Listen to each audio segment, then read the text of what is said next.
केव्हा एकदा मैत्रिणींचा आणि तुमच्या दरबारी येते, तुमचा आशीर्वाद प्राप्त करून घेते, असं झालं होतं माझ्या. कारण या दोन जनासला ब्रह्मांड समोर आहे. आमच्या जनाचे निर्गण मस्तकी चर्चेत करावे, त्याचा आस्वाद आपल्या मनाची जगावा हे तुझं विद्याचं गरजेचं. आपल्या आत्याच्या बाहेर कधी गेली ते यापुढे पुढच्या महाभागाने म्हटलंय विनंतीने चालत हीच दीनता, हीच नम्रताने आपण दिलेली अगदी तळहाताच्या गोडाप्रमाणेच मी मला जपले. कशाची दुनियता भासली नाही. सारे हट्ट, सारे लढीवार तुम्हीच केले. पण दादा, मातृपितृ देवतेला जरी मी नाही पाहिलं तरी निश्चित मी अगदी ठामपणे आत्मविश्वासाने सांगू शकते माझी मातृपितृ देवता आपल्या आणि आभार मानते त्या देवतेच्या परमेश्वर आपल्यासारखे बंधू मला द्यावे आणि ते जरी परमेश्वर असले तरी सुद्धा त्या देवतेप्रमाणे आपण मला देवता द्या आणि या देवतेची मनोभावे पूजा करावी अशी माझी देवतुल्या दादा माझी देवतुल्या दादा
सर्व मनोकामना सफला संतोष मंगलमय आशीर्वाद.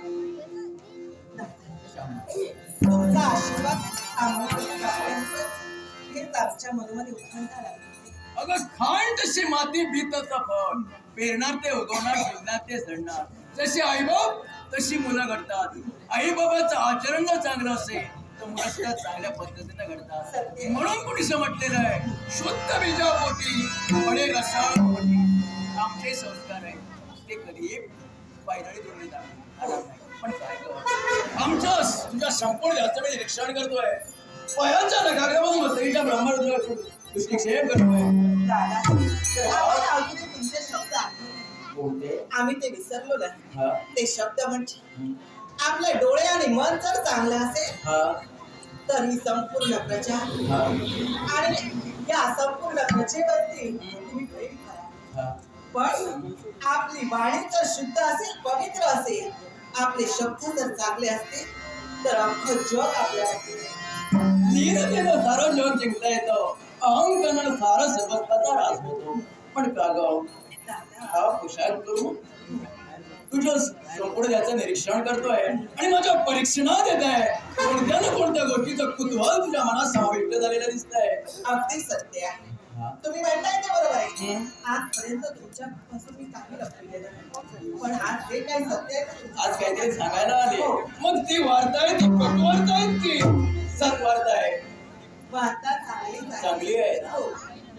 तुझा कोणी अपमान केलाय ना? माझा कोणी अपमान नाही, मान खंडला नाही. पण पण काय? आज तुमच्या आणि माझ्या प्रेमाची परीक्षा आहे. परीक्षा? हो, बोलण्याचं गांभीर्य? एक की माझ्या मैत्रिणी माझ्या सखिया हा. त्यांना जाणून घ्यायचे. काय? तुझे बंधू तर तुझ्यावर नितांत प्रेम हा. करतात. तुझ्या मनात एखादी गोष्ट आली की तुझ्या समोर चक्कर उभी करतात. हा. तसं जर असेल आम्हाला ते आज सत्य त्या उतरायचं. सत्य कुठे उतरायचंय? असं काय? कोण असं मनधैर्य उरासे बाळगून आली आहे? त्यांचा मनसुबा एकच आहे. कोणता? सर एवढे दादा तुझ्यावर प्रेम हा. करतात तर आज त्यांच्याकडून आज्ञा केली. ती आज्ञा म्हणजे ही संपूर्ण भूपनगरी हा. या भूपनगरीला फेरफटका मारण्यासाठी आता चालत आहे. काय म्हणते? म्हणजे या भूमनगरीच्या पुण्यमेश क्षेत्रात या संपूर्ण ठिकाणी फेरफटका मारावा आणि आपल्या मानवी मनाचं मन सांत्वन करावं. या उदात्तेतनं तू जाणार आहे. विचार तुझे सुटत आहे. तुझी इच्छा अग्री नाही ठेवणार, कारण लहान होतेच मूल 15 वर्षाच्या झाल्यानंतर या समाजातील रीतिरिवाज त्या मुलाला कळता समजतात. पण तेव्हा वयाची प्रतीक्षा आमच्या जीवनामध्ये केली नाही. जेव्हा जेव्हा वेळ मिळेल तेव्हा तेव्हा हे राजकारण सामावून सुद्धा तुझं जीवन आम्ही सुसंस्कृत बनवण्याचा प्रयत्न केला. आत्मविश्वास माझा, माझी बहीण माझ्याप्रमाणे पराक्रमी आहे. कारण प्रत्येक वेळानं सागरासारखं उसळायचं असतं. कर्तव्याच्या लाटा म्हणून किनाऱ्याला आपटायचं असतं. सागरात पाणी किती याला महत्व नाही, त्याच्या लाटा किनाऱ्यापर्यंत किंवा प्रति याला महत्व आहे. एका वीर बंधूची ही शूरवीर भगिनी आहे. कशाची भीती मला वाटत पण श्यामल, आणि एक तुला सूचना करतोय. जाण्यासाठी मी तुला अनुमती देईन, पण नियम बाह्य आणि गैरवर्तन तुझ्या जीवनात तू करता कामा नये. आमचं घराणं म्हणजे सुसंस्कृत घराणे आहे. पूर्वजांची इज्जत माती बोलवता कामा नये. पूर्वजांचे रीतिरिवाज मोडले जाता कामा नये. समाजातील अस्तित्व कमी होता कामा नये. याची दक्षता घ्यायला हवी.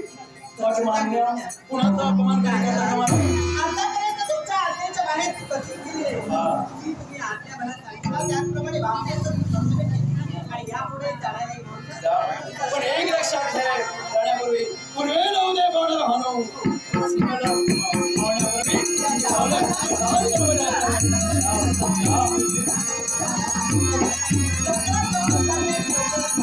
हे नाही, हे नाही.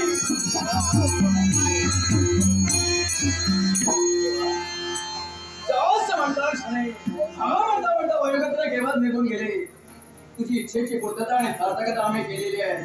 पण हे भगवान, हे माझ्या दयेच्या देवा, ही गेली तिचं रक्षण करण्याची जबाबदारी तुझी आहे. पुढील कर्तव्याच्या पूर्ततेचं राहणे हेच मुनिष्ठ हो. कर्तव्याच्या पूर्ततेचं राहणे राहण्यासाठी याच वेळी आम्ही ददात